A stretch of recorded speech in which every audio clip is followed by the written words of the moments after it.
In this video, I'm going to show you how to merge pages inside of PDF XChange Editor. If you find this video helpful, please consider to like this video and subscribe to my channel. In saying that, let's just jump straight into the video.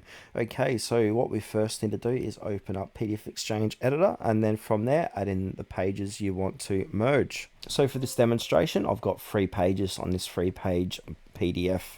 Now from here, what we need to do is click onto the Organize tab at the top of the page, and then we've got the Merge Pages right below that. So go ahead and click onto that tab.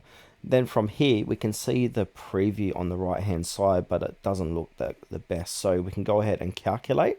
So that's going to automatically calculate the size based on merge plays, but you can do standard or custom if you like.